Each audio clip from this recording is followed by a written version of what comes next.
Welcome to today's edition of the Rush 24/7 podcast. I don't know. I'm laughing myself silly here. I can't watch this and keep a straight face. It's beyond the theater of the absurd now. And this is the biggest circle I've never seen. I'm talking Comey testifying before the Senate, whatever committee. Does it matter what committee? When Al Franken's on it, does it really matter about the election? And it comes right on the heels of Hillary Clinton blaming Comey for stealing the election from her, and he ends up mentioning pretty much the same thing, how agonizing it was to steal the election from Hillary. I had no choice. It's horrible. I feel so bad. I was nauseated. You've got to understand. And Dianne Feinstein, why didn't you throw up instead of doing what you did? But here's the pièce de résistance. I'm watching Chris Coons. I didn't know who it was. I thought it was Brad Sherman from California, but he's a member of the House. You know, one bald guy looks like every other bald guy to me. So I'm watching Coons up there, and he's asking Comey, with all the seriousness and the pomp and the concern and the weight, the heavy weight of the subject matter here, he asked Comey, what are you doing? You know, there's elections coming up in France and Germany. These are important allies of ours. What are you doing to help France and Germany in their upcoming elections that we know the Russians are trying to affect there, too? Really? We don't. What's the FBI doing to help France and Germany thwart the Russians as the Russians are trying to hack and interfere in every election in the world now? This is how far these people are taking this. You know, there's a story in the well, it's not a story, but there are reports on Hillary's interview, which we played some sound, but well, we had them, we didn't play them. She had this International Women for Women International, or whatever it is, the think tank group, women. Hillary interviewed by Christiana Manpour, and she said, I was on the way to winning until Comey and Russia intervened, and then she said, I take absolute personal responsibility.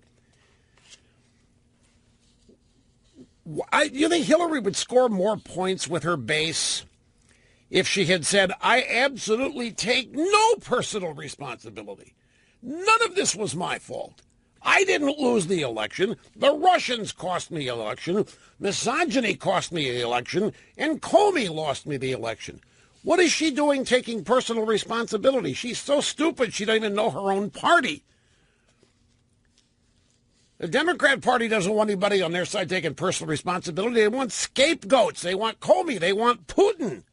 The Democrats want a victim. Hillary's the victim. The victim's always a hero with Democrats, especially phony victims. The phonier the victim, the bigger hero you are.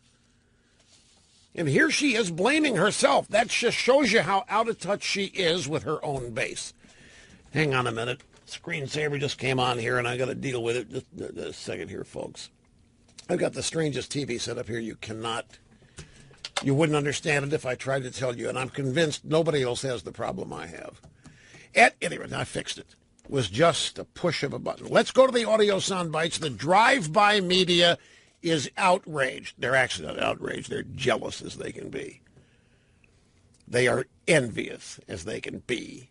And they're masking that as outrage. They are outraged that Trump responded to criticism from me on the budget deal. Rush Limbaugh, he said, essentially, if this is what we get with a Republican president and a Republican Congress, why vote Republican? A rant from someone in conservative media like Rush Limbaugh that he felt compelled to react to. The president takes the bait from Rush Limbaugh earlier in the day, I guess. Oh, my gosh. Talk radio hosts like Rush Limbaugh saying, why would we even vote Republican right now? The Trump-Pence spinning method didn't work, at least with the Rush Limbaugh sample of the Trump base. Rush Limbaugh is upset because they didn't get rid of the EPA. The only people who got rolled are the people who believed that President Trump was a small government conservative. For Rush Limbaugh to be upset about this seems a little rich because anybody saw this coming. This is not the Rush Limbaugh party, though. They're not going to get a Rush Limbaugh budget. We got to keep the radio commentators over where they belong. Right. Keep the radio commentators over where they belong. The radio commentators like Fox News, they're too big, they're too important. We gotta keep them over there where they belong. One thing here, and I want to address this. Greg Gutfeld is the voice you heard say the only people who got rolled are the people who believed that President Trump was a small government conservative. For Limbaugh to be upset about this seems a little rich, because anybody saw this coming. How many times during the campaign did I warn everybody Trump is not a conservative?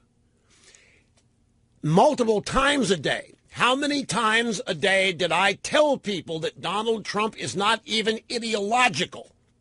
Multiple times a day.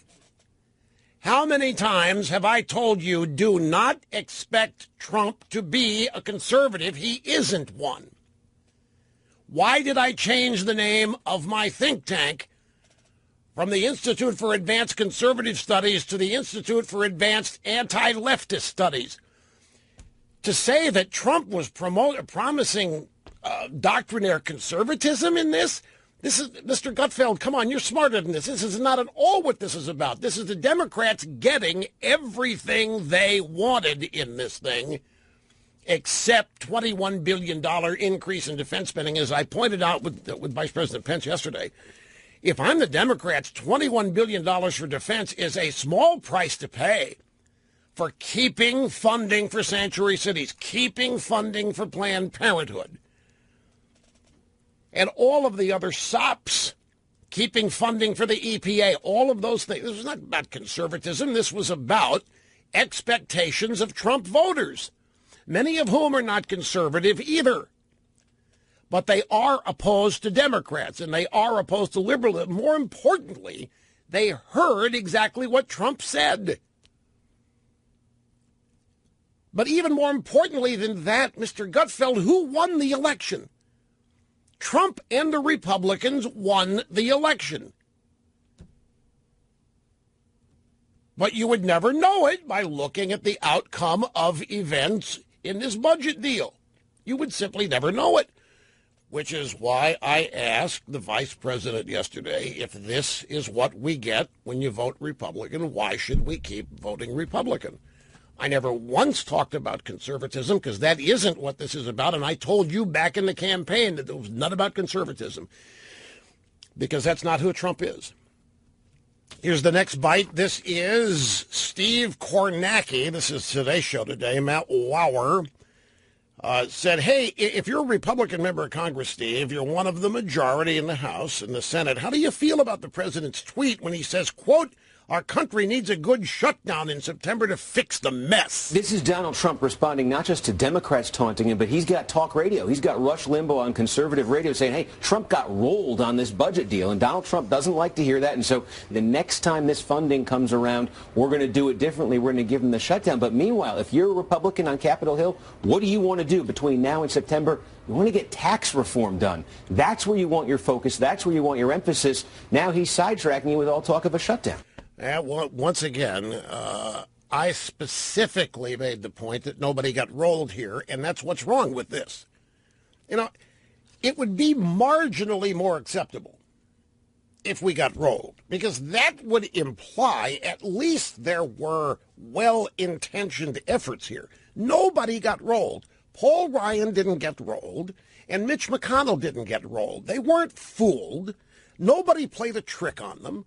This is a very important point, folks, and it's very key. To say they got rolled is the way we've always described Republicans in previous battles with Democrats on things like the budget, but they're not rolled. They're not dumb people.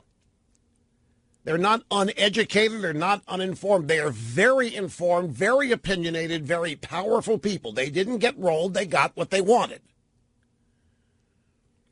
That's the thing that has everybody that voted for Trump outraged. Washington got what it wanted in this budget deal, but a man was sent there to stop this.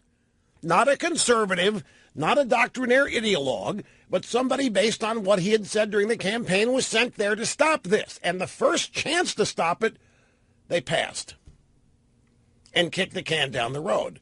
Nothing about conservatism here, nothing about ideology here. This is flat, straight, up and down, issue-oriented politics that people who elected the current president and gave the Republicans the Senate are wondering why.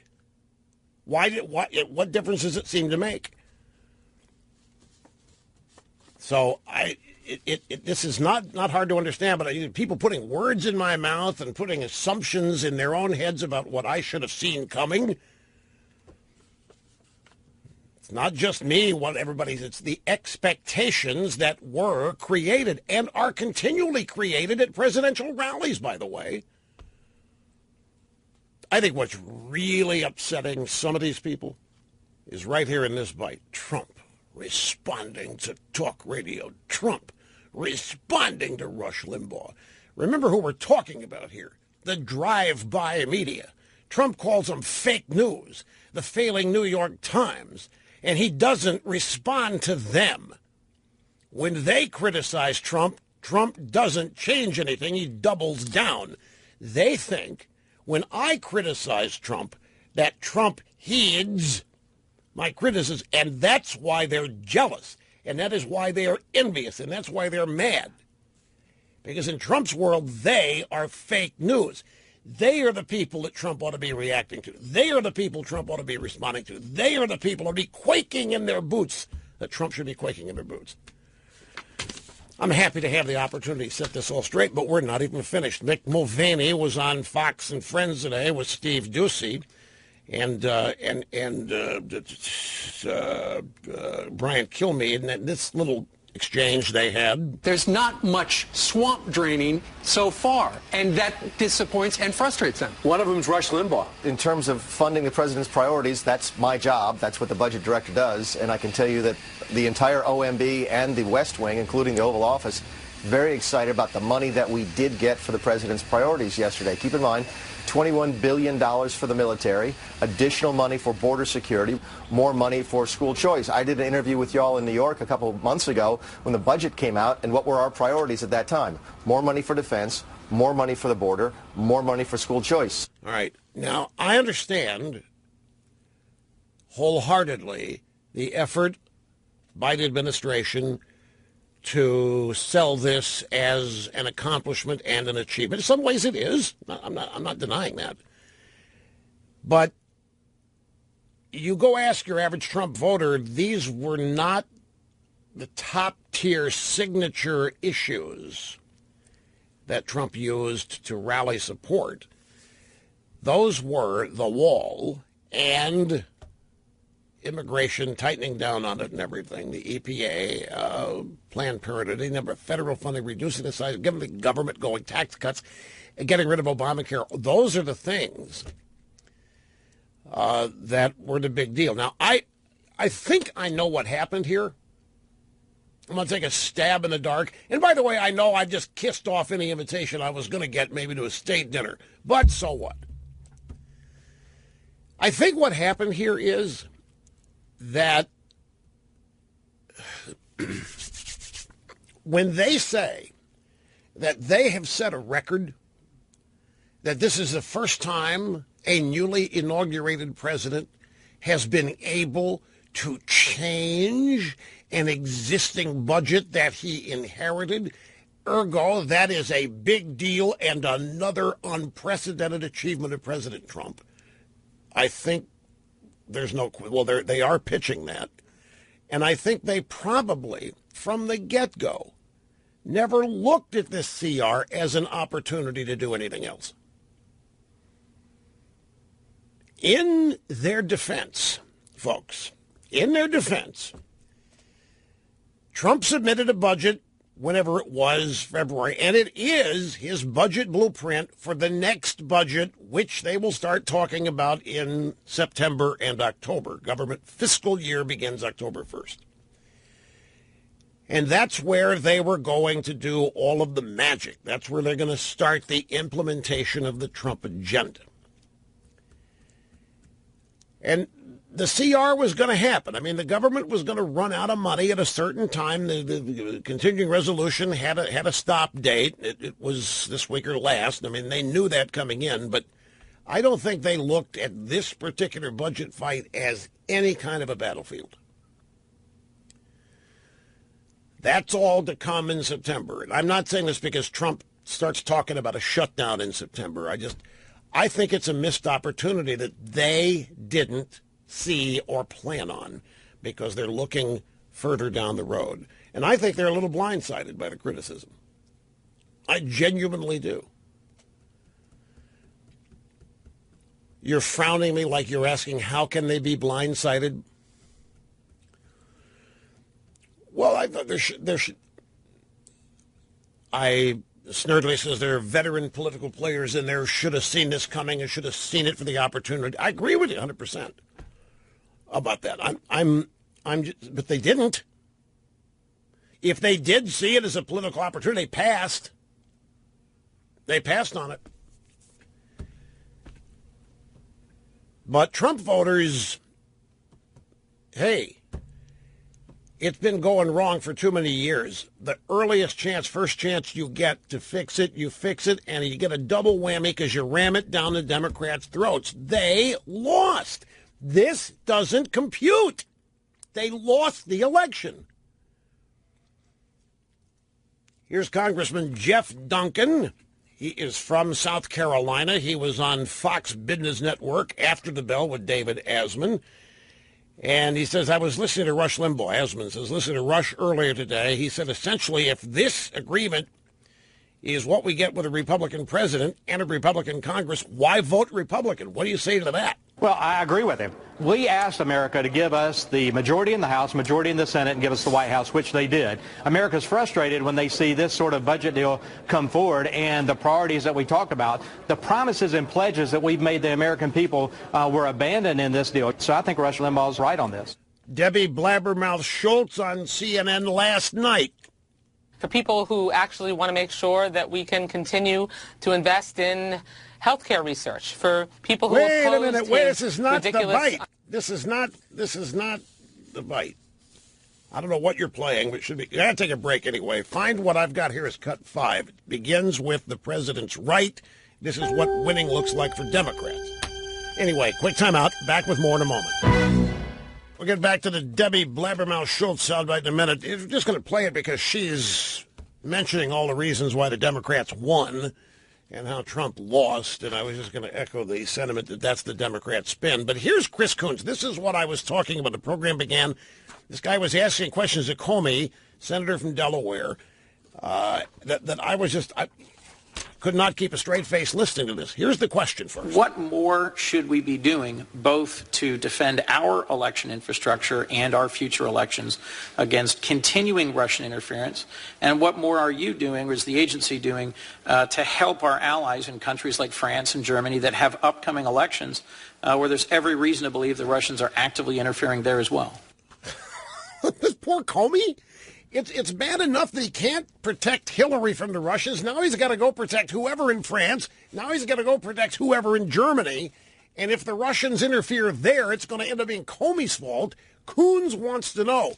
And here is this is Comey's answer. If you I think want to hear two things we can do go, and that we are doing, both in the United States and with our allies, is telling the people responsible for protecting the election infrastructure in the United States everything we know about how the Russians and others try to attack those systems, how they might come at it, what IP addresses they might use, what phishing techniques they might use. Right. And then we've shared the same thing with our allies, 1. 2, to equip the American people and our allies to understand that this is going on. Is this because really a big happening? part of what the Russians did was pushing out false information, echoing it with these troll farms that they use. You mean like Media Matters I think does? one of the most important things we can do is tell the American voter this is going on. You mean the fake robots at Media Matters? Is that what you're talking about? Understand the nature of the news that you're getting. This is incredible. So, we're going to inform all these people the IP addresses and the phishing attack, and then be on the lookout, keep a sharp eye, share the same thing with our allies. We're going to equip the American people and our allies to understand. Big part of what the Russians did was pushing out false information with these troll farms. That's what Media Matters does. That's what happened to O'Reilly. That's how they tried to get me. The Stop Rush movement's 10 people making themselves look like 10,000. sending emails to people they don't know, they've never heard of. It's bots that are doing all this. The latest series of Homeland actually illustrated how this is done in one of the storylines. This is, I mean, it's, I don't know how to describe this. You know what? I'm going to say so. I'll tell you something else about this whole budget fiasco. It is precisely because Trump does not have an ideological foundation that this happened. I think it's one of the fundamental characteristics here that everybody has to understand about Trump. He's not conservative. Nobody ever said he was. I didn't. He's not ideological in any way. Well, I say not in any way. My point is that he doesn't see the funding of Planned Parenthood as a left-right thing. He doesn't see the Democrats' opposition to the wall as a left-right thing. He believes whatever reasons they give for it. But when you don't, this is my whole point about wishing that more people were ideologically attuned.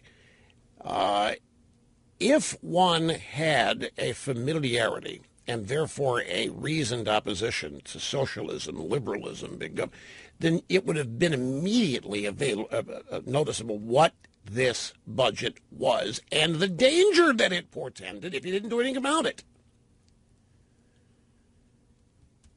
But precisely because President Trump is not an ideological person, he didn't see, and I don't know about his advisors. I don't know that his advisors are that predominant. They are. It depends on what you hear other people say, but nobody really knows.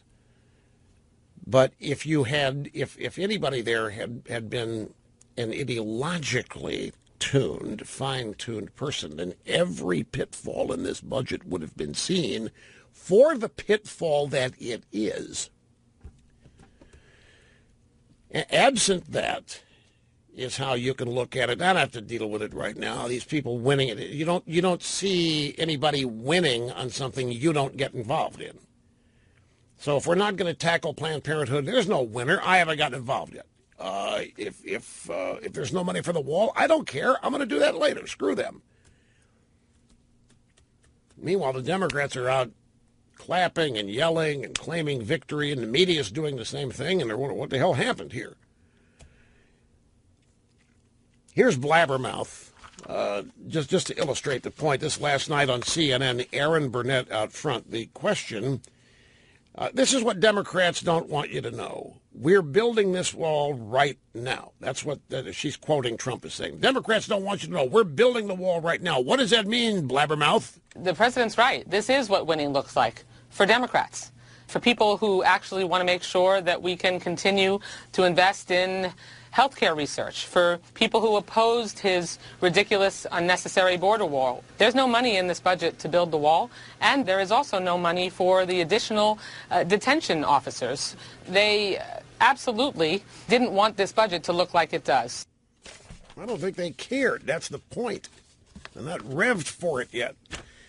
Here's Karl Rove last night, Fox News specialist. I guess that's a new 5 o'clock show, because they moved the 5, which is a roundtable show. They moved that to 9 o'clock, following Tucker at 8. And then Eric Bolling hosts a new 5 o'clock show called the Fox News Specialists. And Bolling was talking with Karl Rove. Question: Trump got a deal. The government's continuing through September. Carl, these things are going down to the last minute almost You're all underplaying what a success this is for the Republicans. You're listening to the Democrats go out there and say, we won, we won, we won. They didn't win. He is the second president in history to have the ability to affect the budget of the government in his first quarter in office. This never happens. He's got a unique ability to influence this. Think about this. The increase in Homeland Security is 9 times the rate of increase in social spending. The defense spending is 7 times the increase. Listen to how we're defining success there. We got 9 times more money than the Democrats got for their deal. We're winning. We're really growing the government, and we're growing the government on our terms. We're really smoking them. Oh, hey, folks, that's how government success is defined. The more it grows, the bigger it gets, the more it's doing to help people, the more success you are having. This is why, folks, I never heard a word, and I never misled anybody. Trump never talked about making the government smaller. This campaign was not about that. Sadly, what this campaign was about was saving this country from the onward march of the left, socialists, Democrats, communists, anarchists, whatever. Everything in its time. And that's what this election was about. And this budget didn't stop them. And that's why people are mad. Because this election was about stopping the Democrats in their tracks. And the voters did everything they could to make that happen. And yet the Democrats were not stopped in the budget. This illustrates the divide and the difference in the way people in Washington look at what Washington does and the way the country is, and the people that don't live in Washington see it. How many times have I told you? The people in Washington, both parties, wherever they are, there's no crisis. Country's fine. What are you talking? Don't be silly. We're not losing the country. That's crazy talk. You go outside of Washington, and there is a palpable, real fear that we are losing the country in every which way possible, economically, culturally, politically. Now, again, they can say what they want inside the Beltway. This election was about stopping the destruction, the transformation, however you want to characterize it, of the United States. Big doings on health care. Bring you up to speed on that. Also on Mrs. Clinton, because look, folks, there's funny stuff in that. You may be tired of hearing about Hillary, but she continues to put herself out there. And if she's going to make herself a piñata, we're going to take the swings. But I'm going to hit the phones here. We got a guy from Williamstown, Kentucky. Roger, thank you for waiting, and welcome to the EIB network. Hi. Thanks, Rush. Appreciate the opportunity. And I just want to thank you for your criticism and standing up for this country. Again, we're starting to see the establishment, regardless of what party, come after your credibility, sir. And the fact of the matter is, your reaction should have been the reaction of the President of the United States. That's what we were all hoping for. And there's no way that they can take your crowd that supports you. You fought for this country for years. In fact, your audience is probably becoming more fervent and growing. I just want you to know that we love you and we appreciate what you're doing to save this country, sir. Well, thank you. I appreciate it. I really do. But everybody's got their role, and we're all in this together. But this, folks, this is the exact kind of call. When people ask me how I'm being optimistic or whatever, calls like this. This guy knows. He's fully up to speed on what's happening in his country. He knows who the forces of darkness are. He knows where the light is. And it's look, the guy said it. It's Roger from Williamstown. What did he say? We were hoping your reaction is what we would get from the president. No better way to explain why the disappointment out there. That, I think, it's not about me. His specific point was, we were hoping that your take on this is what the president's would be. And I know the way that manifests itself, what old Roger means is, he was hoping when Trump saw what the Democrats want in the budget, they would immediately rise up and say, no, you lost. This is the exact kind of stuff we're not going to do anymore. And when that didn't happen, you can understand the disappointment. But the other side, we're not even 6 months in, and it's by no means over. And I really do believe, it may sound flimsy, and I'm not trying to excuse anything, just explain it. I don't think, for all this talk about, whoa, we have done something unprecedented. We've involved a president in a budget his first time ever. Big whoop. I don't think that in their planning, to roll out the agenda, implement it, strategy and all that. This CR was not on their radar for that. And that's what Roger's saying we wish it would have been. Now, let me take a brief time out. We will continue. Broadcast excellence rolls right on right after this. Having more fun than a human being should be allowed to have. The Republican health care plan, the repeal, replace, smackdown, Obamacare, whatever it is hinging on the entire procedure, methodology, policy, how we're going to deal with insuring people with pre-existing conditions. And I'm going to explain what all's going on in the monologue segment of the next hour. But I want to say something before we get there. And it illustrates that we're not really talking about insurance here. When you get down to it, we're told that the argument here is about health insurance and the costs and the deductibles and the premiums and the co-pays, but that's not what's... Healthcare long ago ceased to have anything to do with insurance. And when you're talking about pre-existing conditions, we're not talking insurance. If you know what insurance is, I mean, what the business plan, the model, if you know what the definition of the insurance business is, if you know that, then you would know automatically and instinctively that people with pre-existing conditions cannot possibly be insured. In a real world, it isn't possible. It's not. That makes insurance essentially welfare. You've heard the old argument that, and people understand this. This is a dirty little secret. People understand this. The health care in this country has slowly evolved to an entitlement program that nobody wants to admit that's an entitlement program, so we all fall for the idea that what we're buying here is insurance. We're not. We're buying a welfare plan, but having to pay a little bit for it. That's called our insurance premium, but we're not buying insurance. We're buying into an entitlement. Once the government got involved in this, there's no way we're buying insurance. If you have a house, but you don't have any insurance on it, you might be in violation of the law. You probably couldn't get a mortgage. But let's say that you're a shifty guy and you're able to buy a house with no homeowner's insurance. And one day you're on your way home and your home is on fire. You can see the smoke. You can see the flames before you get to the driveway. You pull in the driveway. Oh, my God, the fire department's not here yet. Who do you call? Your insurance agent and ask for homeowner's insurance? No, because you know why? Because you know you'd be laughed at. You know there's no way you can buy insurance at that point.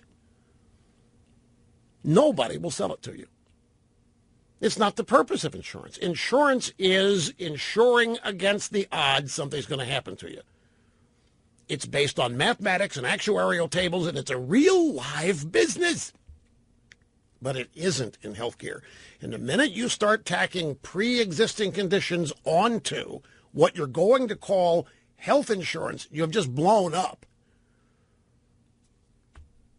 the whole argument that what we're talking about here is insurance, because you cannot. And by how many people do you know, if you think that I'm whistling Dixie here, no offense to Dixie, how many people do you know who have driven home and they've seen their house on fire and called an insurance company?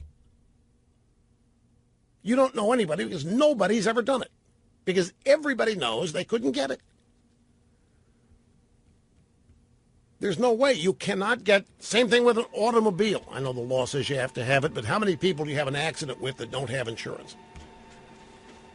It happens more frequently than the law says should.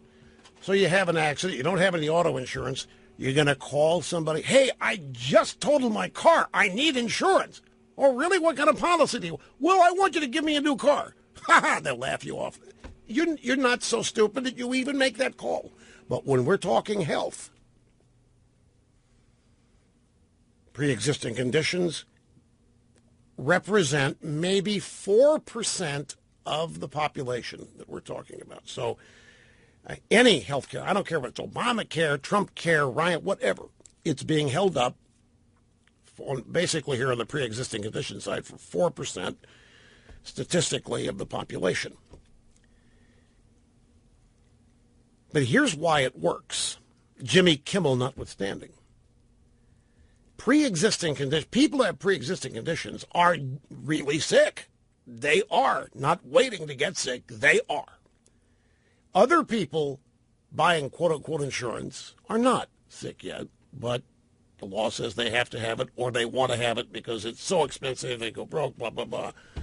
And with Obamacare, a lot of people are. So when the really sick are told they can't get health care under current health care, that's not fair. It isn't right. Because people with pre-existing conditions really are sick. People, why can't they get covered? Why can't they be taken care of? Well, they will be. They always have been. In fact, in Obamacare, the high-risk pools that were designed to create the revenue to care for people with pre-existing conditions, you know what happened? Nobody enrolled in them. That's why there wasn't any money in them. So that, anyway, pre-existing conditions are what is the, I think, not the final, but it's the biggest cog in the Republican effort to come up here with a repeal and replacement bill. And I will explain what the plans are, what the proposals are, what the procedures are as we get into the next hour. But I don't want anybody getting mad at me here. My contention is that we have all been lulled into over the years, like the frog in the pot of water on the stove, and the heat's not on. And gradually one year they turn the heat up a little bit more. Hey, actually it feels good. Heat up a little bit more. By the time you realize you're in trouble, it's too late. And that's what the encroachment of government-run health care has been. And the fact is, with the government now involved in so much of it, we're not even talking insurance. It is a full-fledged, it's just a welfare plan where we have agreed to pay a little bit into it in order to access it. And we call those payments our premiums. If you doubt me, who's running this show? Who's running healthcare? Who sets the rules? Who tells you whether you can or can't get covered? Who tells you what it costs? I'll give you a hint. They don't live and work in the markets. Look, if you're on hold and you want to talk about the Trump budget, stay there. We'll get to you as the program unfolds. Now, it's a cookie break for me, and we'll be back before you know it.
Yes, sir. Hi, folks. Welcome back. So great to have you here as it is each and every day. It's Rush Limbaugh doing what I was born to do and having more fun than a human being should be allowed to have at the same time.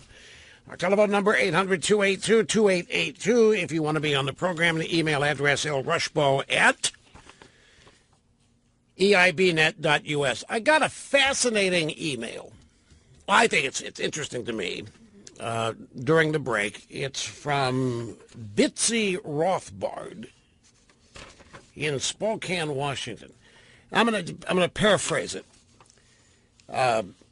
She says that she has heard me say many times that I had never heard of Steve Bannon or the Mercer family until 2015, and she can't understand that. She said these are prominent people in the conservative movement. They are big donors. And how is it that you have never heard of them? Because you are Mr. Conservative. How in the... I've asked myself that I don't know how many times. You know what I guess it is? I don't live in the donor world. I don't live in the fundraiser donor world. I don't live in the world where you go ask people for money. I live in the world where people ask you for money. But I don't live in the world where I ask people. The whole concept of donors and funding doesn't even get close to what I do. So I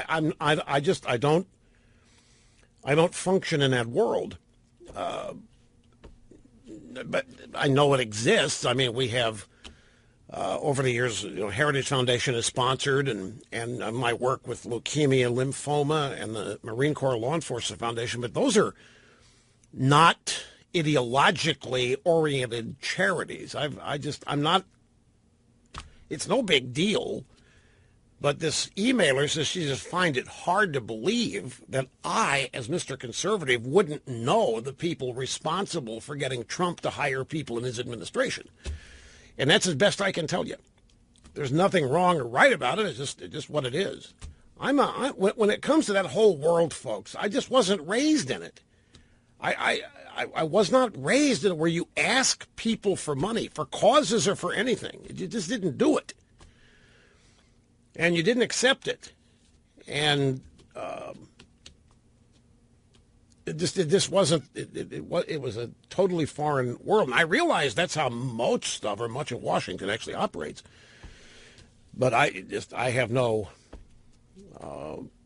experience with or connection to it, so the best I can do. Now, I want to explain what insurance is. I'm not trying to make a big deal about this. I'm just trying to make sure that everybody understands what we're talking about when we talk about health care and health insurance in America, because we're really not talking about health insurance. And we haven't been talking, well, I take it back. That's what we're talking about, but that's not what we have. This whole business of government being involved in health care, you can trace it back to the 60s with Medicare and Medicaid. And you can go back to the 60s and you can find Democrat politicians salivating over their dreams of what the healthcare system could become. And it's basically become that. More and more government involvement, because it offers you so much opportunity to control people in practically every aspect of their lives. If you hold the keys to their wellness, if you can succeed in driving the cost of wellness beyond the point people can afford it, and you're the only place they can go to get treated for sickness, then they'll own you, or you will own them. And for people who want to own people, by that I mean for people who want as many people dependent on them as possible, then doing to the healthcare system in this country what has been done is one of the best ways to make that possible. Now, but the business model of insurance bears no resemblance to what healthcare insurance is in America today. In the real world, if you go talk to people that are passionate about insurance, I know that insurance is a subject that most people look at as a necessary evil, and they certainly can't understand people being passionate about it. But the people who are, will tell you that it's one of the greatest inventions, genius inventions of humanity of all time. Because by design, for a small premium, i.e. payment, a person can be protected against calamities that could wipe them out. Insurance is needed because the cost of a calamity that wipes you out is much greater than any average person is ever going to be able to afford. And insurance, depending on the company, you can buy insurance for whatever you want if somebody will run the numbers and create a policy for you. That's why there's Lloyd's of London. That's why there's any number of insurance companies that are off the wall and way out there and not part of a big nationwide brand name. But for just a small premium, a relatively small premium, you can be protected against calamities that could wipe you out, whether it's massive health issues or your house burning down, disability, unable to work, and therefore produce an income. It's helped a lot of people over the years, and it is a valid business model when it is done honestly and sincerely. But the people that are going to take on this responsibility, if you're going to become an insurance company, if you're going to be the person that sells these premiums to people, you had better be able to pay off. If you can't pay off, then you've got hell to pay. So insurance companies, the people that sell these relatively small premiums that insure people, you're buying against the odds. When you give the insurance company money, you hope that what you're insuring against never happens.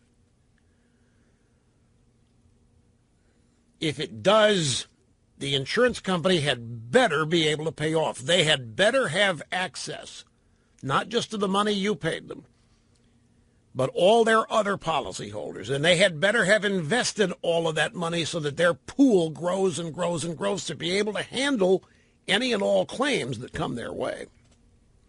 They're hoping nothing happens to you. They're hoping that they never have to pay you off. They're hoping that the only relationship they have with you is you paying them.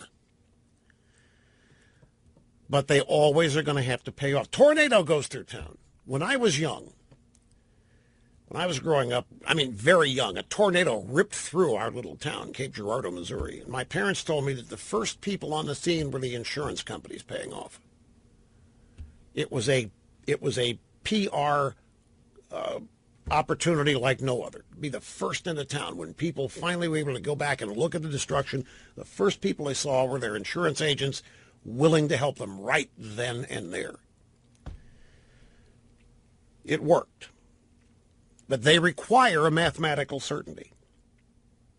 And if the certainties are ignored, then the insurance falls apart and it's not there. Now, the principle of insurance is to collect these premiums from a lot of people.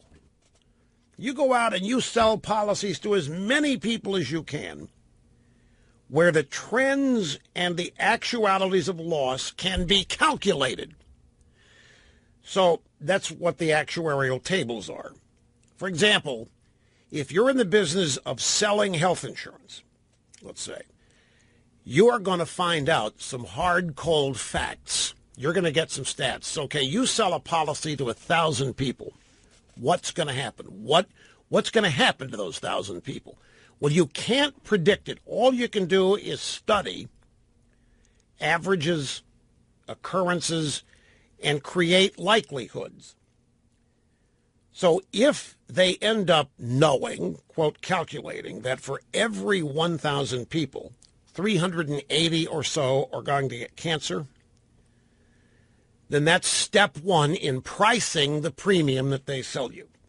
Now, by knowing these numbers, they can put together a business model that serves the purpose of insuring all 1,000 people while realizing a profit on the investment of those premiums that will pay off the 380 people they expect to come calling because they have contracted cancer or whatever disease is being insured against.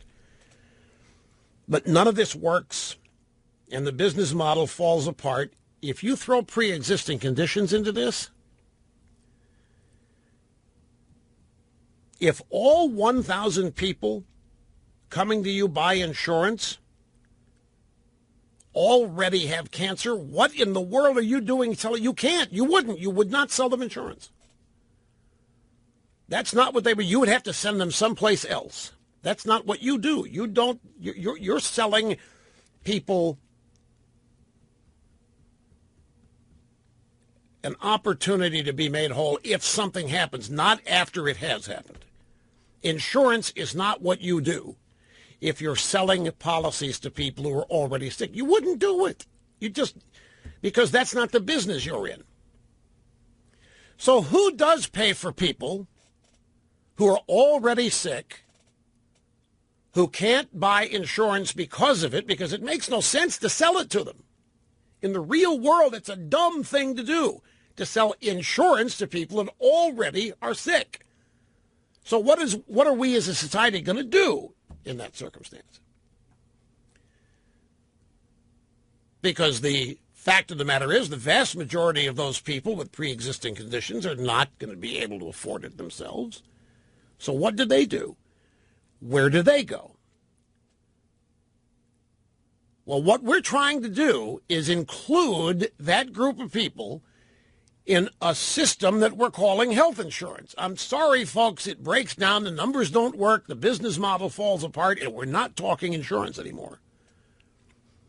And when you're going to use the money raised by the premiums of the healthy to cover those with pre-existing conditions, you're going to have to charge them more than you would if you weren't covering pre-existing conditions. So everybody's premiums are going to go way up beyond what they would be if we're going to call this insurance. And we damn well are going to call it insurance because we're not going to call it what it really is. Because if we called it what it really is, we wouldn't have nearly the massive support for it that we do. I mean, people wanting government to take care of them. If, for example, the coverage of people with pre-existing conditions was called an entitlement or welfare, it would change entirely the way people look at it, and it would change attitudes, not for the better. But as long as we can convince people that all we're talking about here is insurance, then that makes it fine. But we're not talking. We haven't been, the health care system in this country blew past the insurance model decades ago. Nobody's selling health insurance, even when you had employment-based coverage. The employer was supposedly paying your premiums up to a certain point. You paid this, they paid that, whatever. It was a benefit. It wasn't an insurance plan. And when Harris Wofford came along in whenever it was, sometime in the late 80s, early 90s, senator from Pennsylvania, and declared that it was now Democrat Party policy that if the Constitution of the United States is going to guarantee you a lawyer when you can't afford one, that by golly, by gosh, it ought to insure you a doctor and a nurse in a hospital when you can't afford one. And the masses said, yes, exactly right. It's our right to be well. It's our entitlement to be well. And to have provided for us whatever is needed for us to be well. And big government architects were only too happy to comply. And when big government architects got involved, game ended, because that's when prices for everything began to skyrocket, because the people buying the service were not the ones paying for it. Therefore, prices were not based at all on market-based forces. Healthcare prices decades ago ceased being about what most people could afford. That has not happened in other industries. Hotel industry, There are as many different hotels as there are people willing to pay what for them. Airline tickets, you name it. Cars, TV sets, houses. They're available in every price range based on what people's ability to pay. In healthcare, no relationship whatsoever to what people can afford.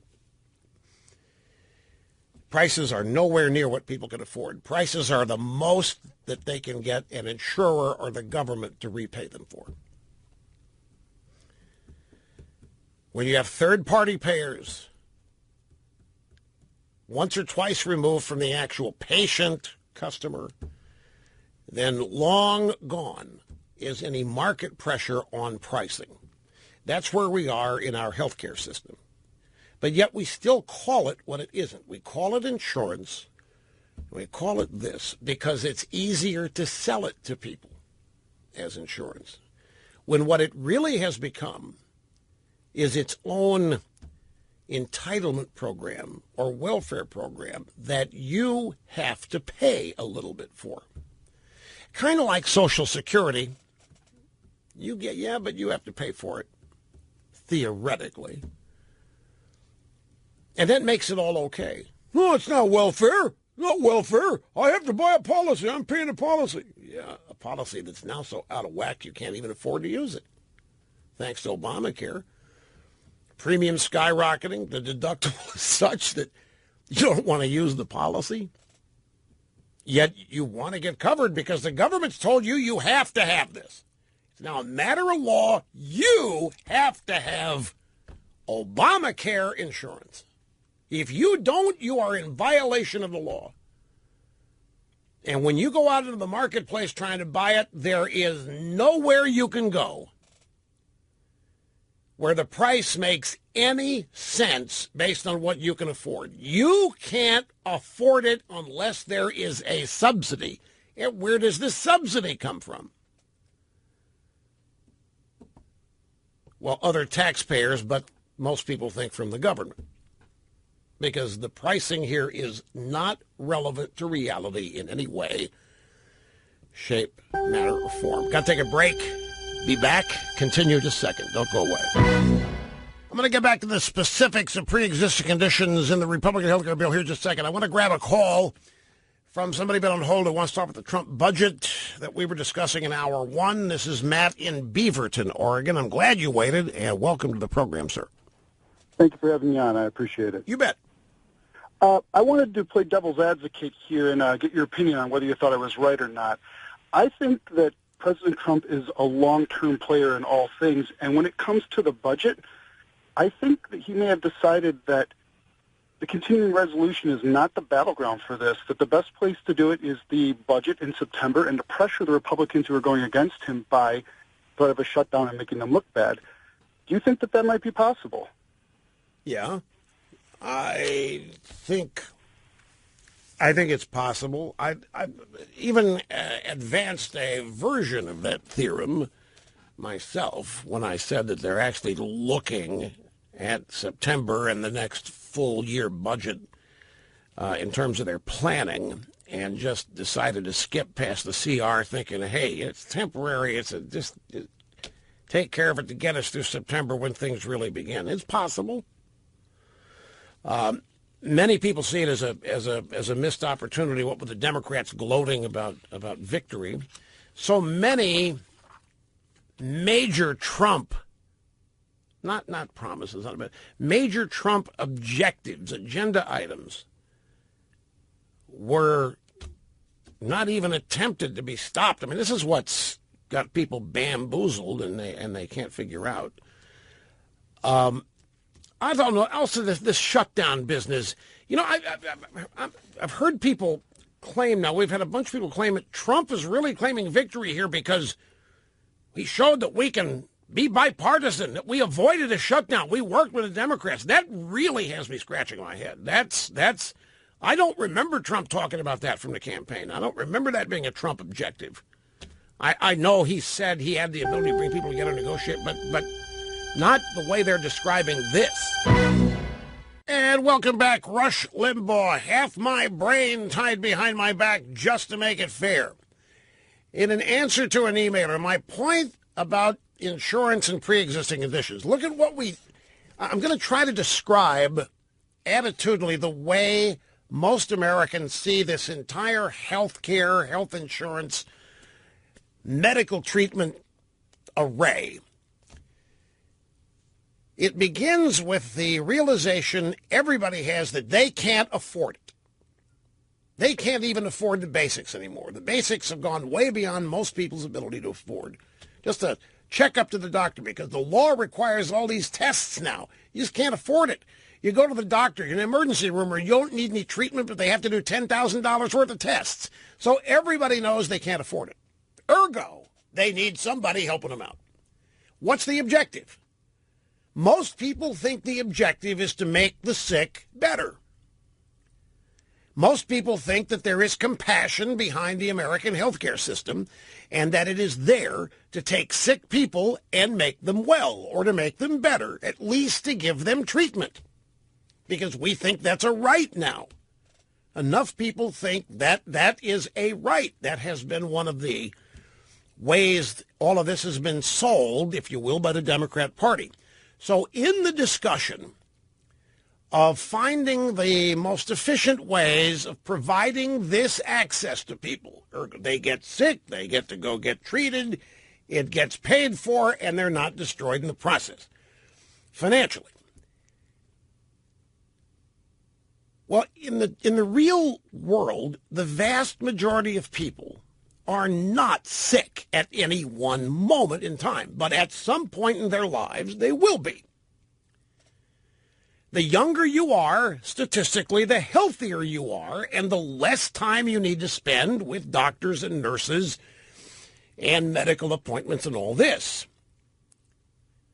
It was Obamacare which sought to soak these people, charging them exorbitant premiums, knowing full well they would never put any cost strain on the system because they don't get sick, and they certainly don't get catastrophic illnesses in high percentages compared to the elderly or older part of the population.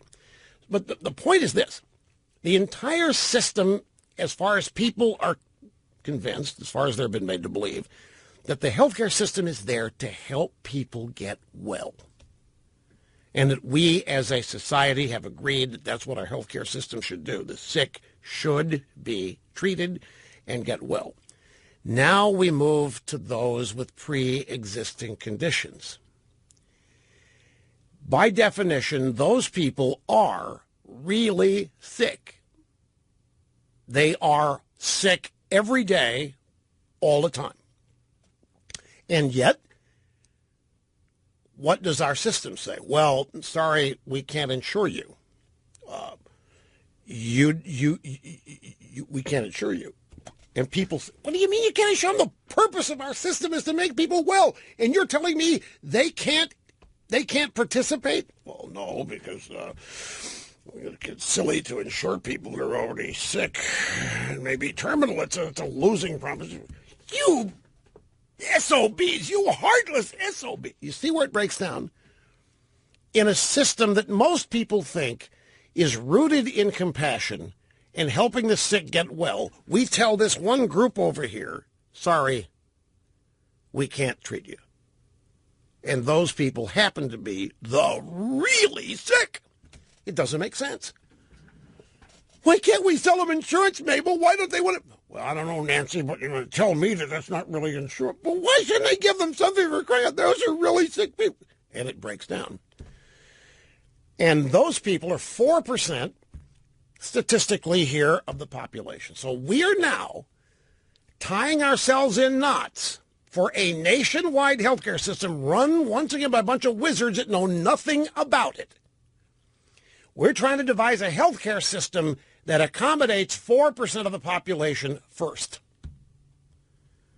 and that still provides insurance for everybody else. I'm sorry, it isn't going to work, because once you include people with pre-existing conditions in an insurance program, you no longer have insurance.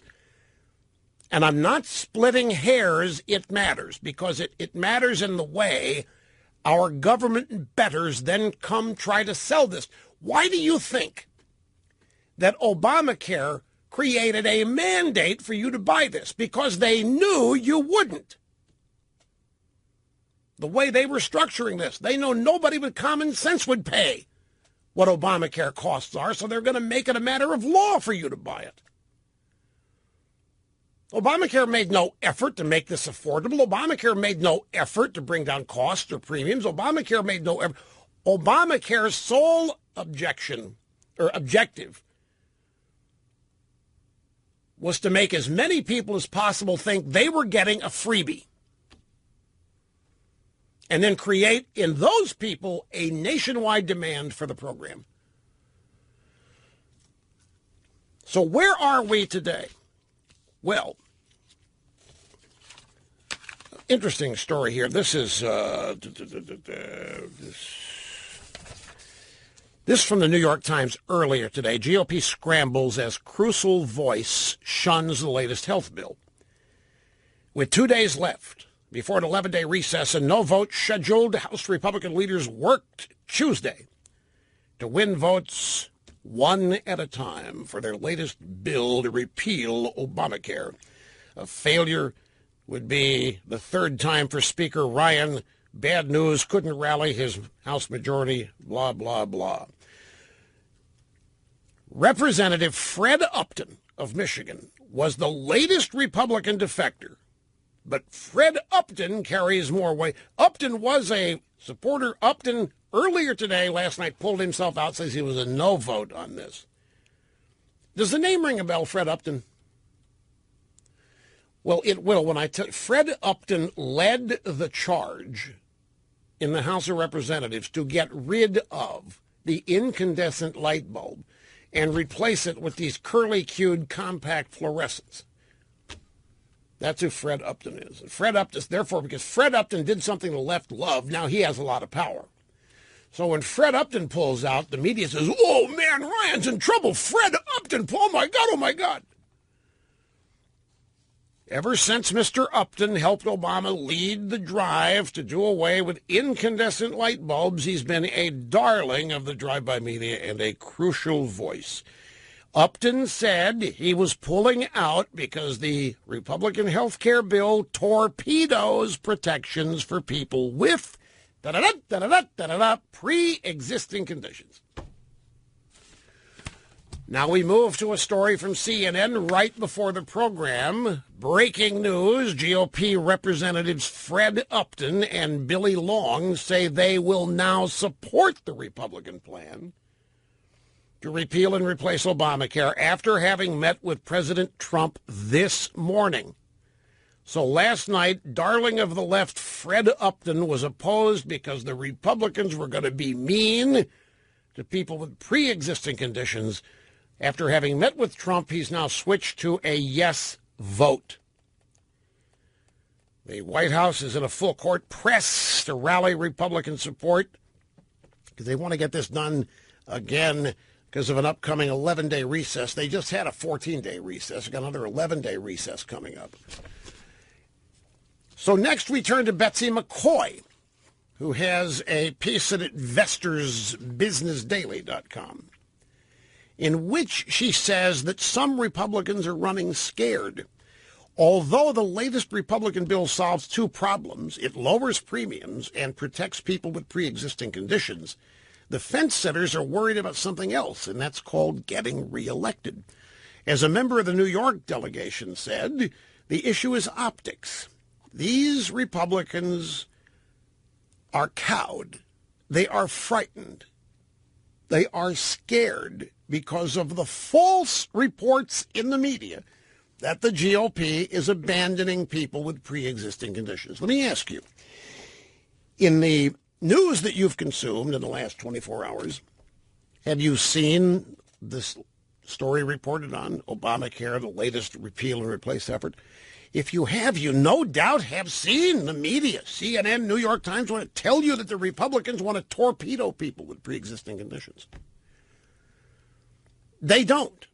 There is a new plan to deal with pre-existing conditions in this Republican bill, but the media is telling people the Republicans are going to leave them out.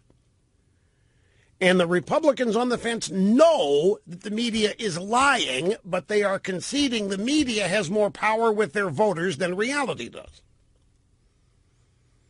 So the people trying to sell these Republicans are trying to essentially say, would you maybe side with us on what we're really going to do here instead of what the media says we're going to do?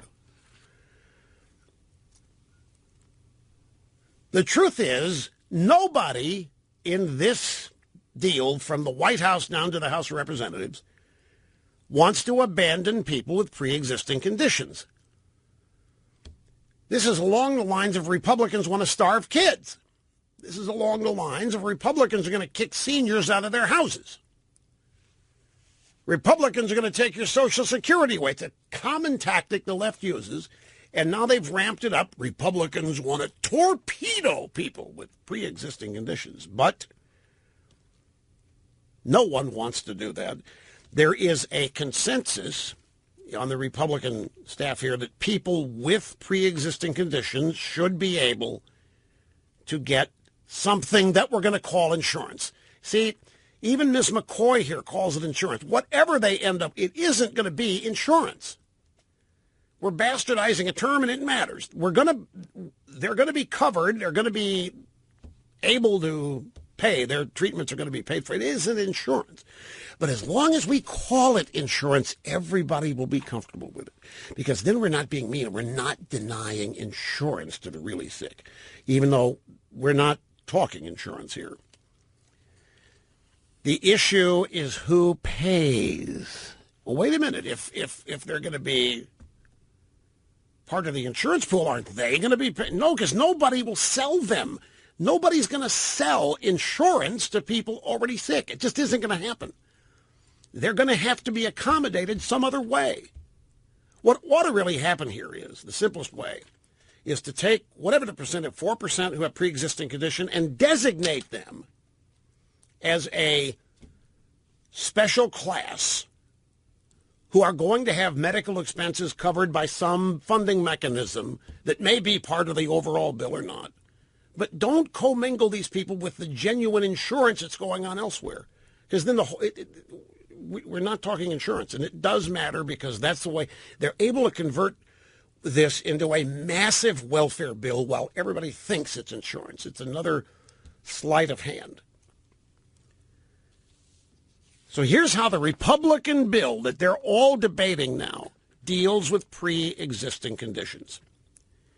Well, first, let me talk about Obamacare. Obamacare forced healthy people with the mandate in the individual market to foot the entire bill. That's what the exorbitant premiums charged to young people were going to pay for, pre-existing condition patients. That's why your Obamacare premiums have doubled, is because of pre-existing conditions and because you're no longer buying insurance for yourself or anybody else. This is why this is important. The new House bill sets up a $130 billion pot of money, federally funded, not particular, I don't know quite yet how, but it's $130 billion federally funded to pay for people with pre-existing condition. The whole nation chips in, not just people stuck in the individual market. That's the plan. Essentially, it's to segregate them out of the insurance market. We'll still call it insurance, but keep pre-existing conditions separate so that their inclusion doesn't blow up the insurance business model, pricing mechanism, and everything else. You've all heard of Lloyd's of London, right? Insurance people, they insure anything that you take a proposition and they'll run the numbers on it. And they've insured a lot of boats. There's one boat, one kind of ship they do not touch. They will never insure this particular kind of ship. You know what it is? Any ship that has already sunk and is on the bottom of some lake or ocean floor, Lloyd's will not insure it.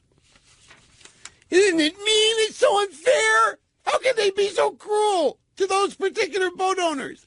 Now, the Republican plan, the way this happens, the way this $130 billion pool to handle pre-existing, they do it at the state level.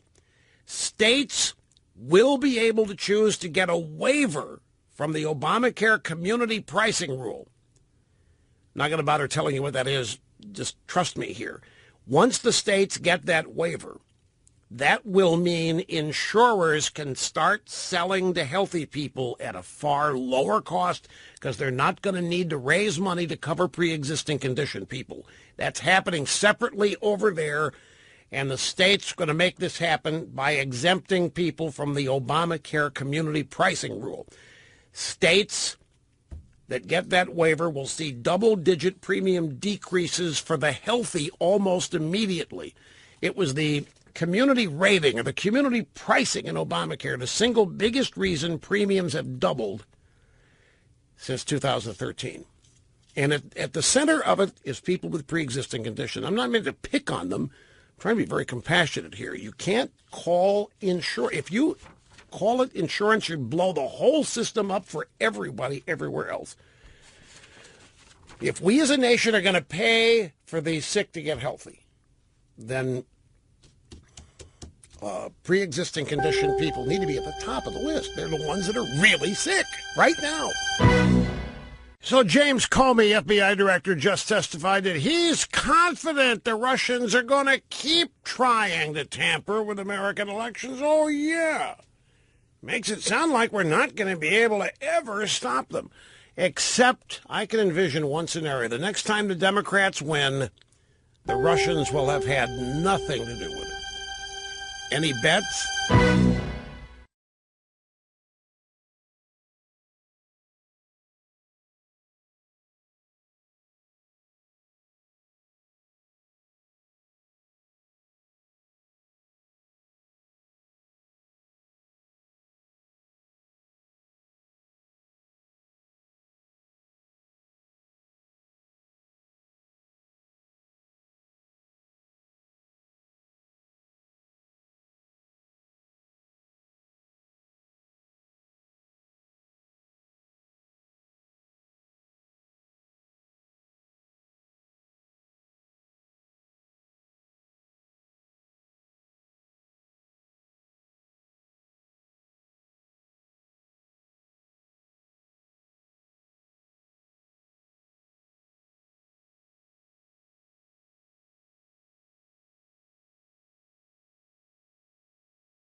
Yeah, I got a lot of other stuff here in the stacks that I want to get to today.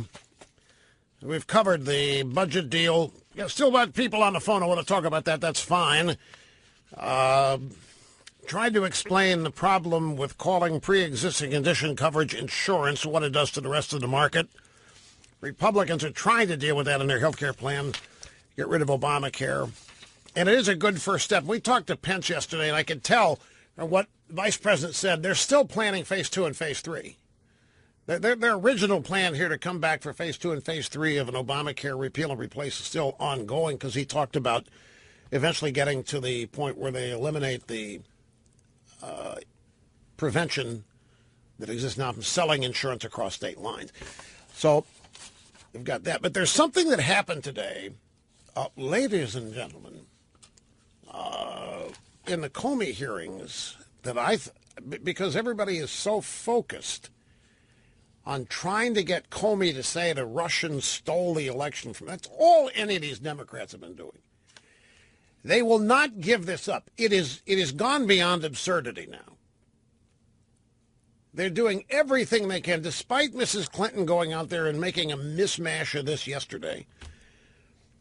It is the most pathetic display I have seen in politics in a long time. These Democrats unwilling to let go of the idea that the Russians literally stole the election. There is no way they could have. And that's why there's no evidence for it. But everybody was focused on that, the FBI Director Comey actually made some startling news. At least it was startling to me, and I think it was startling to the Washington Post, because they've already written a story about it.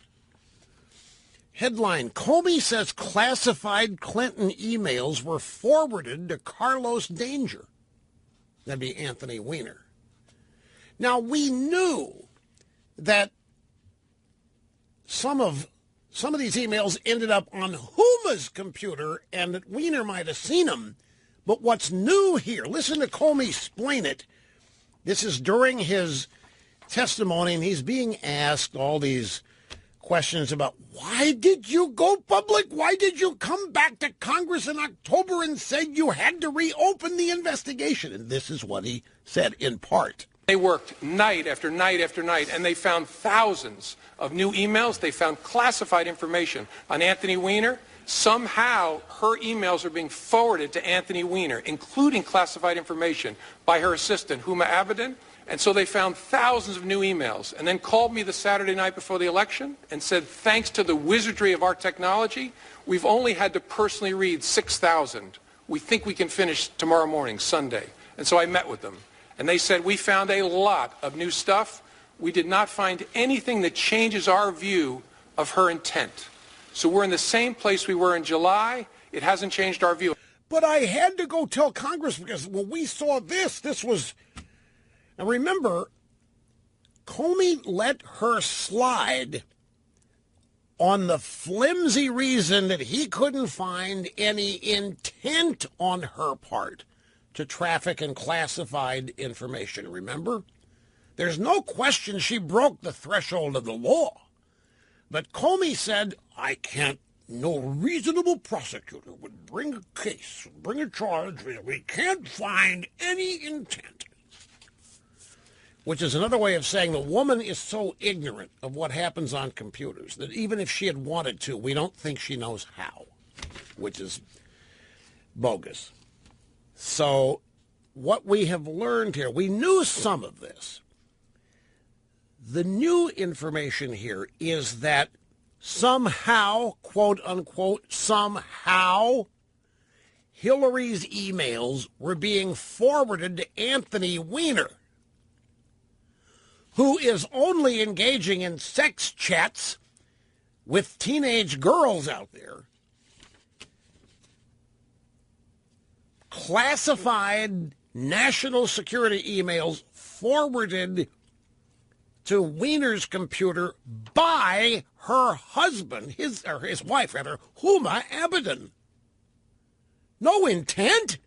What, Huma doesn't know what she's doing with computers either? I accidentally forwarded like 10,000 emails to my husband. Okay, no intent there. Washington Post, Hillary Clinton emails contain classified information were forwarded to former Congressman Carlos Danger. The director of the FBI testified today as he defended his handling of politically sensitive probes surrounding last year's presidential race. Under questioning from Dianne Feinstein, Comey revealed even more details about how Clinton's emails ended up on Danger's computer. Danger, New York Democrat, married to top Clinton aide Huma Abedin. Weiner was being investigated separately for possible inappropriate communications with a minor. And somehow, her emails were being forwarded. They just didn't accidentally. To forward an email is an active step that you take. You have to click the arrow there. Or, depending on which software you're using, it might say forward. But regardless, you had to do it. His then-spouse, Huma Abedin, appears to have had a regular practice of forwarding emails to him for him to print out for her so that she could deliver them to Hillary. So the emails that they wanted printed, they had Danger do it. So classified data gets sent from Huma to her husband, Carlos Danger, while he's engaging in the phone sex or computer sex with the underage babes, so that he can print them out.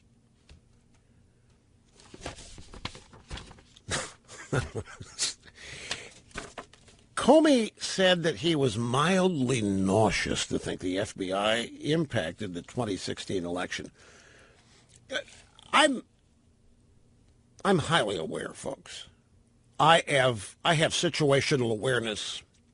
I have so much situational awareness, it's frustrating when I'm not driving the golf cart.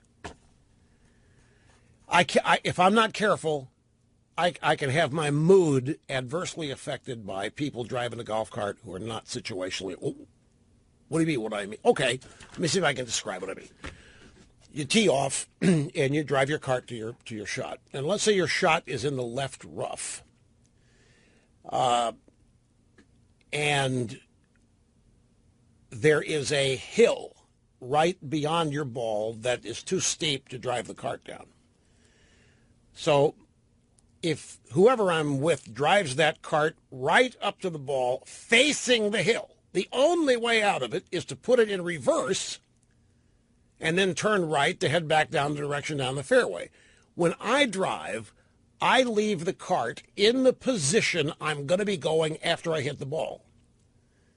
If the guy I'm with not even aware of that, just get to the ball and maybe have it parked 5 feet from the ball. 2 weeks ago, the caddy was driving. I actually grabbed the wheel while he was steering it, turned it 90 degrees. It was about the 14th hole. I was fed up with this. You get in the cart and have to hit reverse every time. What the hell? How about a little situational awareness? That's what situational awareness. Situational awareness is also called defensive driving. I use it every day leaving our private secret building here. If you're not careful, you can zam right into a pedestrian who wouldn't know you're exiting. You've got to be extremely careful.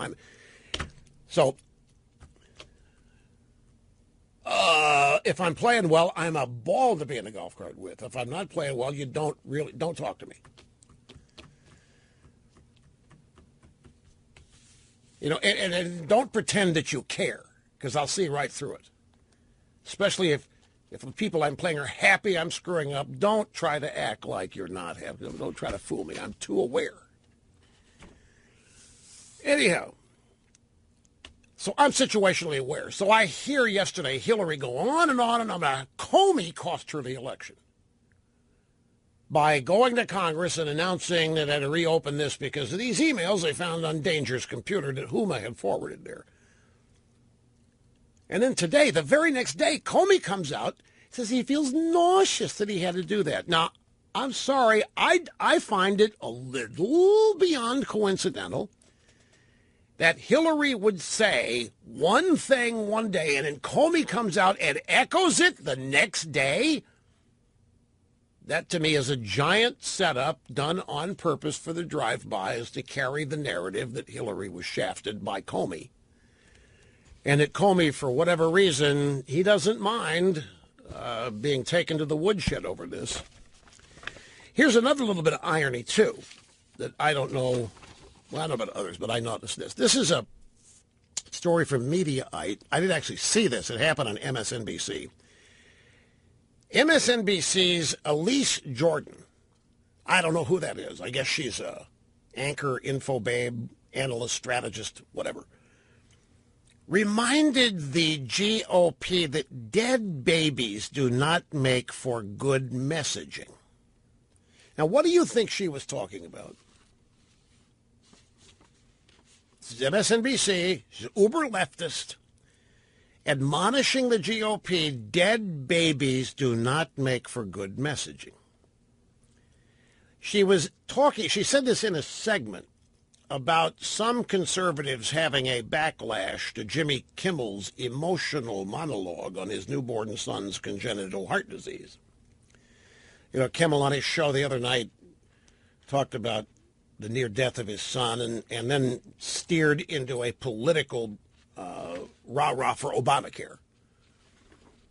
So he used the occasion of his son's illness to pitch Obamacare. And I didn't, but some conservatives reacted and thought that he did the exact opposite. He's tried to say, we need to get the politics out of this. We need to stop looking at ourselves adversarially. We all need to realize we're the same team in the United States. And some conservatives say, Jimmy, you actually made this a political issue. And anyway, that's what she's talking about here. And dead babies is her version of Republicans criticizing Kimmel. But there are no dead babies in the Kimmel story. The irony is this woman, let's not talk about dying babies and say we're okay with dead babies as a reason to justify our health care plan. Not good messaging. Hello, Planned Parenthood. Hello, 1.7 million abortions every year. The Democrats want, this woman is tone deaf. If there's anybody that does political messaging on dead babies, it's the Democrats. And they advocate for it. Situational awareness. Now, moving on to the other stack of stuff here that has nothing to do with anything we've talked about yet today. Republican Senator, what this is an object lesson in media malpractice. This is a story from The Hill. Let me just read to you the headline in the opening paragraph and ask you what you think the story is about. Ready? Headline, GOP Senator, cloud of doubt hanging over FBI probes. Here's the lead. Senator Charles Grassley says that perceptions of potential political interference in FBI investigations are casting a significant cloud of doubt over the Bureau. What do you think that's about? What are they trying to make you think their story is about? Well, that Grassley is worried that his party is making a mess of things by trying to interfere with the FBI investigation into Russia and Hillary, and this is creating a major cloud of doubt that's not good for the Republicans. That's not what the story's about. Grassley's concern, as the story then explains after the opening paragraph, is about Andrew McCabe. The story is about the deputy director at the FBI, Andrew McCabe, who is a former Democrat candidate who is very tied to the Clinton machine. His wife ran for office or was doing something, and Grassley was talking about McCabe being politically involved with the Democrats and having that cast doubt and a pall over the FBI's investigation because with the deputy director being a rank-and-file Democrat, but the Hill wanted to make it look like GOP Senator cloud of doubt hanging over FBI probes. Grassley says perceptions of potential political interference. They're trying to make you think in the first paragraph, that's all you'll read, that it's about Republicans. Mick Mulvaney, the budget director, OMB, Trump administration, told the White House press corps that a government shutdown would be good if it fixes Washington. Mulvaney said the reason there is a discussion about a shutdown every few months is because the appropriations process is broken. He said the way it's supposed to work and the way it used to work is when the House passes an appropriation bill on a topic, the Senate then passes a bill on the same issue before it goes to the conference committee, before that bill is placed on the president's desk. And then those two bills go to the conference committee and the two sides hash them out. You end up with the final product that goes to the president, goes back to both houses for agreement and then up to the president. Mulvaney said that since he's worked in the government, this process has never worked the way it's supposed to. He said, I don't think it's functioned for the last decade. I've been here since 2011, and it's never worked. We want to get back to that process. But the reason we can't get back to that process is because the Senate is requiring 60 votes on everything, and that's forcing this discussion on continuing resolutions, which is a bad way to run the government, and forcing a discussion on shutdowns, which is simply not productive. So there's a lot here, but he's basically saying that the 60 vote requirement, even for budgets, is preventing the process from working. And that if they are going to do a shutdown, it's only going to be done to fix this. They're going to fix it one time and a shutdown as long as it takes to fix this. And he was trying to explain that this is what Trump was talking about when he was advocating yesterday for a shutdown in September. How many of you know who Stephen Hawking is? Most of you, right? He's supposedly the smartest man on Earth. Wicked smart astrophysicist. He has a strain of ALS that's not fatal, but he's confined to a wheelchair, can't speak.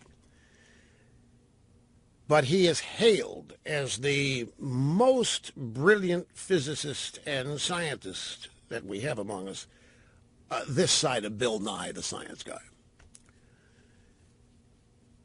Now, we had a caller yesterday who was making the point to me, Rush, you're underselling the stress that millennials have. You're forgetting what they hear every day. And she had a great point, that millennials, since they've been in K-school, have been scared to death every day. This is going to kill them, that's going to kill them. What they eat, what they drink, where they walk, where they go. Republicans, conservatives going to kill them. Climate change is going to kill them. The story was about how they're losing their hair at age 18 and 20, going bald because of the stress and the pressure. And I had to agree she had a point. And I reminded her she was so right that all these millennials, or many of them, really do believe the planet's going to be destroyed by climate change before they're 65. That's why this Hawking story is really relevant, but I have to take a break. I'll give you details when we get back. So here's the upshot of it. Stephen Hawking has said again that human beings will need to colonize another planet within 100 years to ensure our survival. He made a new documentary, Expedition New Earth, as part of the BBC's new science season, Tomorrow's World. And in it, he claims time is running out for Earth, and if humanity is to survive climate change, asteroid strikes, epidemics, and overpopulation, we will need to leave our planet and venture. Now, I'm just here to tell you that this is cockamamie. But the problem with this is that when you have a generation that's already primed to believe this, it's just going to add even more fear. They're going to buy this hook, line, and sinker. It's going to cement in their minds and hearts that the planet's being destroyed by what? What is killing the planet? If you boil it all down, what's killing the planet is the United States of America. It is progress. It is enhanced living standards. It is prolonged life expectancy. It is innovation and technology. All of this progress is threatening the human race. It doesn't make any sense.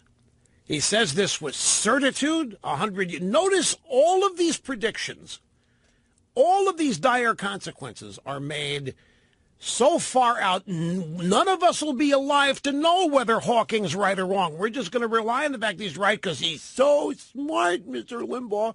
This is not the first time for him either. This is irresponsible BS. Al Gore told us back in 1990 that we had 10 years or we'd be cooked. I'm not making it up. He did.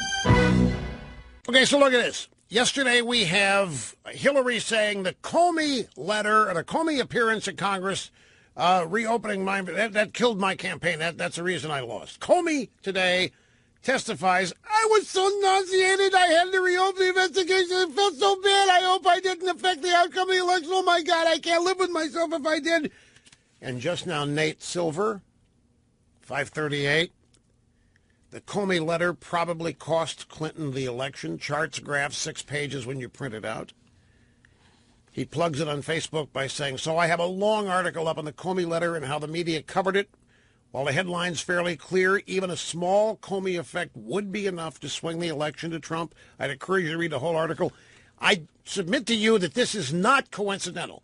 Hillary and her appearance yesterday blaming Comey, Comey today taking the blame and crying about it, and Nate Silver confirming it. We've got a new narrative. Comey cost Hillary the election, and the god of the left and their polling data, Nate Silver, has confirmed it now. But stupid Nancy Pelosi has blown the whole thing to smithereens because just out now at the Weekly Standard, amid a tense Democrat debate over whether pro-lifers have any place inside the Democrat Party, Nancy Pelosi delivered a blunt message to her fellow Democrats. Trump won because of the party's rigid stance on abortion and other social issues. Do you know this woman is... They set this up. Hillary yesterday to Christiane Amanpour, Comey cost me the election. He opened the case. He went back to Congress. He cost me the election. Comey, I don't see. I can't live with myself. I opened an election. It cost Hillary. I hate to think that Nate Silver comes up today and says, yep, I can prove it. Comey cost the election. Pelosi, no. Our rigid stance on abortion cost Hillary. Nancy, make sure your bodyguard detail is very close the rest of the week. She just blew up their narrative. She just blew it to smithereens. Here's Roger, Delray Beach, Florida. I'm glad you waited. Great to have you here, sir. Hello, Rush. Hey. How are you? Fine and dandy, sir. Thank you. Happy dittos to you. I appreciate that. Well, it's interesting. I was a real estate broker here in Florida, and I was also an insurance agent. I was an insurance agent in Connecticut, New York, North Carolina, and Florida. I'm just currently licensed here in Florida, but you're right on. The only thing that I may add to what you said about pre-existing is if you went to work for a large company like Microsoft or IBM or General Motors, after a 60 or 90-day period of time, you'd be eligible for their group insurance. You could have the need for a lung transplant, a brain transplant, and all these other things, and you'd still be able to get the insurance. Now, people wonder, how can a group insurance company or the insurer for that group do this? At the end of the year, they just look at the claims history for the past year and adjust the premiums up or down. Now, I don't see that's so difficult to figure out, and why our government can't do this. Because they're not doing that. The government's not running an insurance plan. My point is, the government's running a welfare system here. You're right. I understand that. So the actuarial tables, they'll use the actuarial tables as a means of justifying what subsidies are and what the premiums are, but it's not based on insurance. These are people that are trying to create dependency. They're trying to create a market where people have to turn to the government in order to stay well. Well, I know that because I've seen what Obamacare has done to the industry. Yeah. It's just killed us. I have doctors that have left Medicare. They won't take Medicare patients. Right, because they don't pay them. Yeah, exactly. But you know, we that were in the business, we knew that this was a misrepresentation from the beginning, because there's no way that you can take a network plan and tell people you're going to be able to keep your doctor, because the doctor may not be in the network. Exactly, and many of the doctors didn't want to be in the network. Exactly, that's true. Now, I got to ask you something about you said some brain transplant? Well, I said that if a person went to work for a very large company and they needed all of these treatments... But you were just joking about a brain transplant. Yes. Yeah, that would be somebody, the transplant a brain, I mean, it'd be the end of you. Right. But the funny thing is that if you went to work for these large companies, you'd get insurance. If you went for United Technologies or IBM or whatever. Yeah, because it's a large pool. Exactly. The the claims reserves are set up and they're controlled by the state. Now, it's my understanding, by the way, originally I called in because I wanted to say that I think Trump is being Trump. He's a very practical businessman, and he's going to, in other words, as I told Snerdley, if he had a list of 20 things that he wanted, he might settle for 12 or 15 or whatever, and figure he's got another shot at him on the next go-round to come up with the other things. And I just think that he's taking his pragmatic style of doing business to governing the country now and trying to work, not so much to work with Democrats per se, but rather to figuring out. Well, look, you're not the first to tell me this. Today alone, we've had a lot of people who, in the construction business, other businesses that Trump's been in, who have said that this is the way he operates, that he's not one big bite of the apple kind of guy. You take as many bites as you need whenever you need them to get what you want done, and you're not governed by a timeline, but rather when is the best opportunity to move and do something. So we'll see. I mean, I hope you're right. By the way, speaking of that, thanks, Roger. Grab soundbite number 23. While all of this stuff today's going on, Comey, I'm sorry, I thought I did it. I don't want to. Oh, I can't believe I might have. So nauseous. I got vomit here. I can hardly sleep. I might have affected the election. Trump's up there meeting with a Palestinian head grand poobah,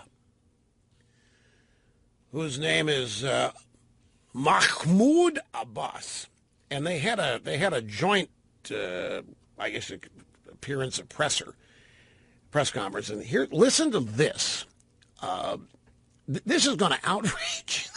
These people are all focused on nailing Trump still with the Russians. Listen to this. We're going to start a process. We've spoken to Bibi Netanyahu. We've spoken to many of the great Israeli leaders. We've spoken with many of your great representatives. Many of them are here today for lunch with us. We'll start a process which hopefully will lead to peace. Over the course of my lifetime, I've always heard that perhaps the toughest deal to make is the deal between the Israelis and the Palestinians. Let's see if we can prove them wrong. Okay? Okay. Good. Right. Clinton couldn't do it by offering, Arafat, offered him everything and more that he wanted. Arafat turned around and walked out, didn't want a solution. Now, Trump's tackling Middle East peace today while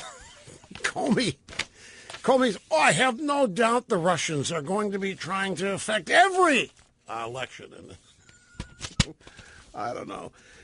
If he would do that, if somehow this outsider neophyte that doesn't know what he's doing is able to bring together the warring forces over there for so-called peace agreement, can you imagine the earthquake that would occur?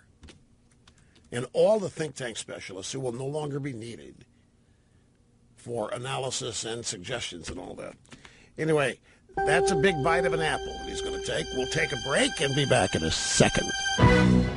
I mentioned yesterday that this late-night so-called comedian Stephen Colbert went over the line in a despicable, really just, it was a disgusting, guttural attempt at humor where Trump is concerned. The man is harboring so much hate that he's unable to mask it. As a result, there is a Fire Colbert hashtag on Twitter. There's a massive move, but not because of anything he said about Trump. No. One of his insults of Trump was homophobic. And so the left is outraged, not at what he said about Trump, and not at the disgusting, despicable, guttural,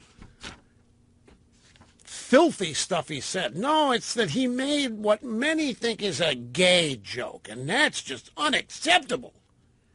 What he said about Trump is fine. That was really funny. We love that. But he had to make a homophobic joke. There's a lot of focus on this. If anybody else on the right had even done 10% of this, they'd already be gone and maybe have been told to commit suicide on the way out the door. Tim Cook at Apple. You know, I'm an Apple guy. I saw they had their quarterly financial report yesterday and said something. I find this hard to believe. you may not remember this, I do, but last September when they introduced the new iPhones, the 7 and the 7 Plus, you couldn't get a 7 Plus for 2 months, and a jet black one you couldn't get for 3 months. You couldn't get, after opening day, an iPhone 7 Plus for 2 months, November.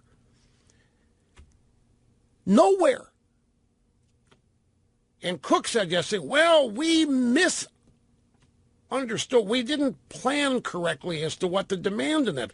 It was only the top-of-the-line phone. It had this dual camera in it. It was a phone unlike any other. And this is not the first time. When they came out with the iPhone 5S is where they introduced Touch ID, the fingerprint thing. And the other phone was the iPhone 5C, this plastic thing and all these little kid colors. You couldn't find a 5S for 2 months. Tim, well, we misunderstood the demand. I don't understand this. I just don't. And I saw when he said, well, we one of the things we just didn't get right was the mix between the iPhone 7 and 7 Plus in terms of manufacturing. We just didn't make enough 7 Plus of it. I don't know. Not a big deal, obviously. It just amazes me. And there was something else. Oh! They had their iPhone sales were a little flat. They were still like 50 million in the quarter, but they were flat. And he said, well, the reason is that there's so many leaks and so many rumors on our next iPhone that people are waiting for it. And well, that happens every year. Nothing new about that. I wonder if the fact... No, I shall refrain. No, maybe I should. Maybe the fact they haven't redesigned the phone in 3 years is a factor. I don't know. Got to take a break. This is Wednesday, right? Okay, so I'm not going to be here Friday. I gotta. Well, I'm too famous to say what I'm doing. So, who's the guest host? Mark Stein will be here Friday. So we're going to do Open Line Friday on Thursday tomorrow. That's the whole point of this. And when I get back Monday, I'll tell you where I was. That's the safest way to do this. See you then. See you tomorrow, folks.